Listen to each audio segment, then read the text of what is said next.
back, dear creatives. So this is the continuation of our unique turbanator. So let's continue. The next thing now is to insert our crinoline inside the fabric. Measurement has already been stated in the previous video. So just watch the way I'm doing mine and do yours too carefully.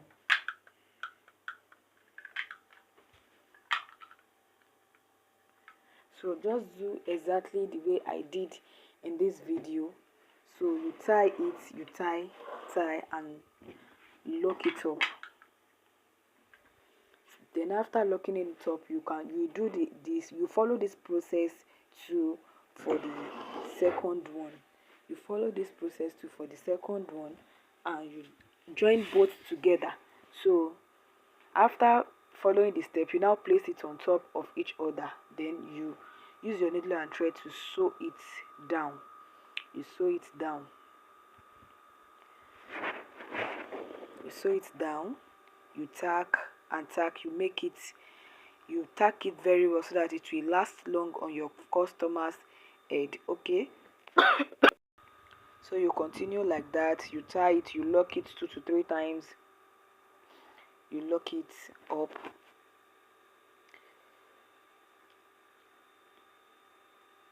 Then you cut off the thread. So don't forget that part. We are going to use our applique to cover it. Either maybe your trimmings, your bow trimmings, or any material of your choice you use to cover it. So this is for the crinoline. So I will start my pleat. Can you see where I added bias? I will start my pleat.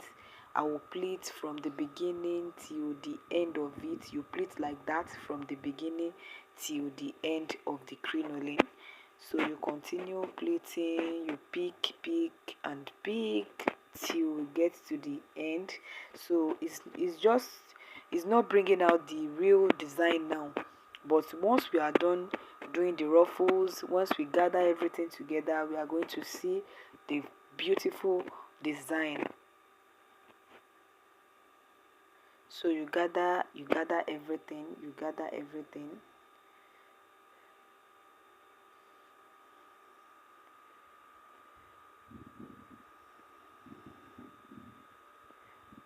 You gather everything.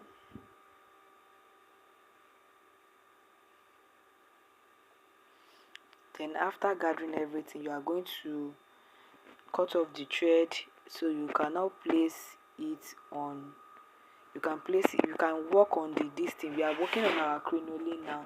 Let's quickly work on our crinoline. Can you see the shape? Just follow the shape. Just follow the ruling, and you roll yours too exactly like that. You follow the rollings and you roll it like that. So we have 3 rows. Then after that, damask trimmings, you are going to use it to tie everything together instead of your needle and thread. You can also work with your needle and thread if you don't have plenty damask, but I have excess. I have plenty damask, so that is why I'm working with my damask.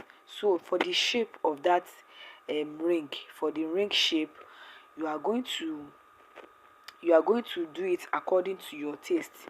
Maybe your customer wants it very big eye, or if your customer doesn't want it very big and eye, just do it to your customer taste. So I'm doing this one to my taste. I'm doing this to my taste. So after doing this, I will now use my damask trimmings to cover it up. Then after covering it, I'm going to tack it. I'm going to sew it with my needle and thread. So let's continue. So let's continue. So very soon you see the outcome now.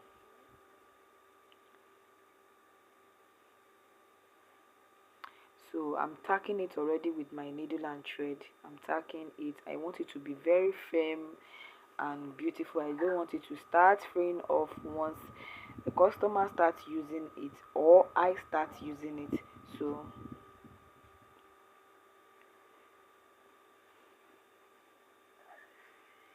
So I continue with the tacking. I tack everything, and after tacking I will cut off the thread. I will cut off the excess. So I have it ready now. So I will take it and tack the crinoline to and the crinoline and the ring, that is the boning. I will tack it down to the twist. So the first thing I'm going to tack the crinoline first. Then after tacking the crinoline, I will tack the boning. I will tack the boning. So I will make sure I tack it very firm. It must be firm and beautiful.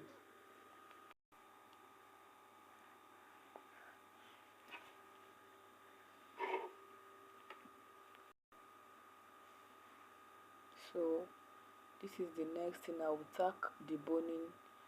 I will make sure I place the boning to the twist too.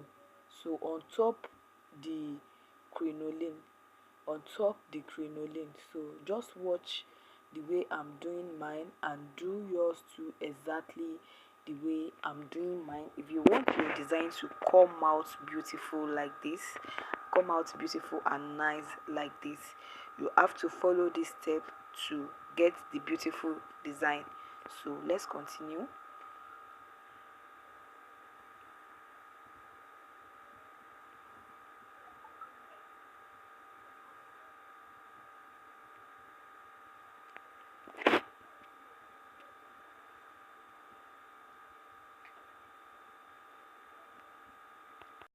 So you tack and tack and tack. You tack it firm to the twist.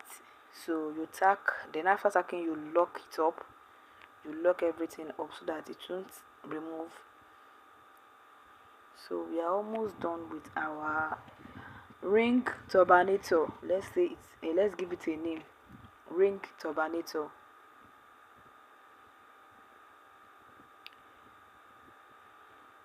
You can name it ring and fascinator turbanator.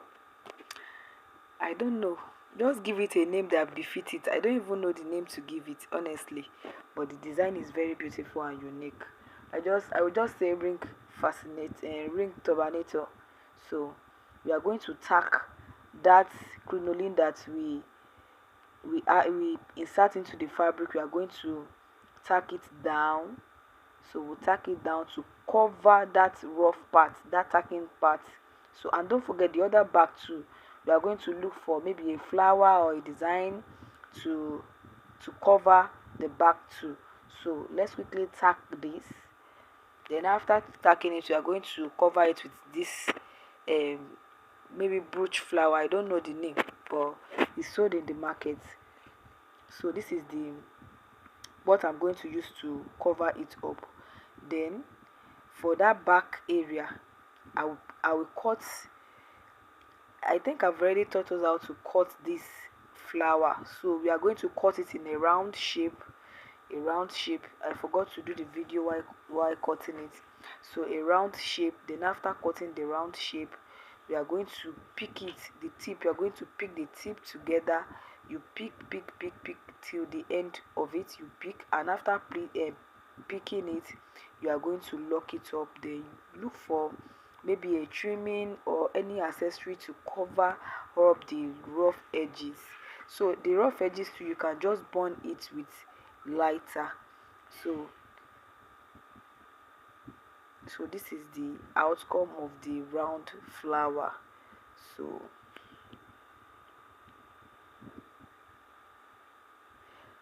So I will add my glue to it, then insert it and cover it up.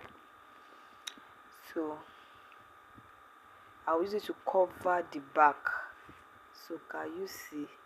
So on top of that rough part, that's the tip that we pleat, I'm going to take a trimmings, those flower trimmings. I'm going to cut one and add it and use it to cover the rough edges. So this is it.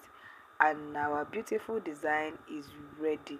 Can you see how it's looking beautiful? Can you see? Wow, can you see our beautiful design? So thank you everyone for watching. I will see you in my next video. Thank you.